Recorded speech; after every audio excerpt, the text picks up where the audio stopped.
Hi everybody, this is Marianne with MT Custom Outfitters. I'm going to show you a version of a Scud that I fish all the time, and it's usually pretty productive. I'm going to start out here. This particular one is a size 12 Scud hook. I've got some thread. For this particular one, I'm using a Danville 210 denier. It's a flat wax nylon. I've also got some green dubbing. I use green, tan. Sometimes I'll use some dark brown. The other thing I've got is this little dubbing tool. There's all various kinds of dubbing tools. I just like this one. It seems to work the best. And I'm also going to use a whip finish to tie it off. So I'm going to start out my thread back here about halfway, a little bit behind. Get that hook in there nice and tight. There we go. Get my thread wrapped on there. Cut off that tag end. Now the really cool thing about using the dubbing tool is you get to form a little bit of a loop with it, and it strengthens or makes your fly a little bit more durable. So what I'm going to do is I'm going to take my thread, and I'm going to take my dubbing tool, and I'm going to just slide it over the top of, I guess you could call the nose. Just slides right there in between. Then I'm going to take my thread and I'm going to reach it back up here to my fly. I'm going to leave, for this particular size, probably about a 2.5 inch loop or so. Make a couple wraps on there. And then I'm going to take it back up to just behind the eye of the hook. And I'm going to put a half hitch on there. And a half hitch, just take your finger, wrap your thread around there one time. Put that little X that was just created right behind the eye of the hook. Hold it tight and then pull it. Alright, now I'm going to take my dubbing. And what I found is the biggest mistake people make is they use too much dubbing at one time.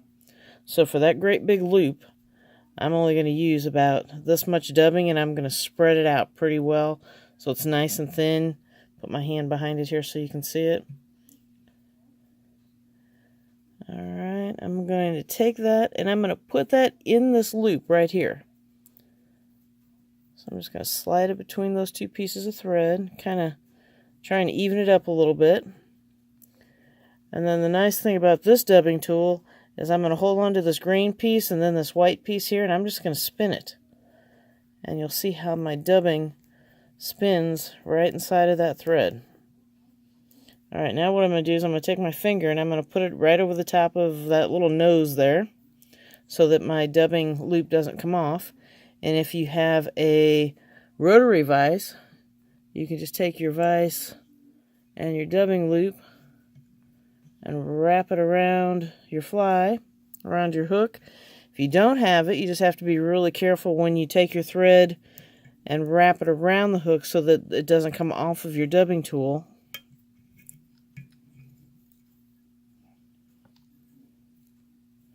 And don't forget to save yourself a little bit of room up there in front to tie it off. So I'm going to take my thread and I'm going to wrap it over the top of that little bit of dubbing there. I'll wrap it behind it maybe once or twice. Alright, and I'm going to put my finger between the two so I don't wind up cutting my thread. I'm going to cut my dubbing off. Now I'm going to take my whip finish tool. Those of you that aren't familiar with a whip finisher, it's a very easy tool. And what I'm going to do is I'm just going to pull off a little bit of thread here. And it's basically 3 steps. I'm going to take my dubbing tool, I'm going to hold it and keep it from spinning. I'm going to put it down, so it's down. I'm going to bring this thread up. I'm going to let it go, and it's going to go around. And I'm going to wrap it around, and the eye of the hook goes through this triangle every time. And after I get 2, 3, 4 wraps around there,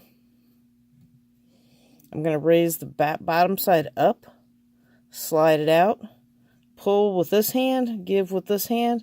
At the very last second, I'm going to let that slide off of there. So I'm going to support my hook with my fingers and give this a nice little tug. And I'm going to put one more on there. So those 3 steps are down, up, around, and then you just continue to go around and around and around and around. Slide the bottom up to the eye of the hook, pull with this hand, give with this hand, give it a nice little tug while you're supporting your hook, cut your thread off, close as you can, and then I usually just try and bug it up just a little bit. You can use the sticky side or the rough side of a piece of Velcro. I'm just going to trim those real wild ones off there. And there you have it. That's my version of the Scud. Thank you for watching.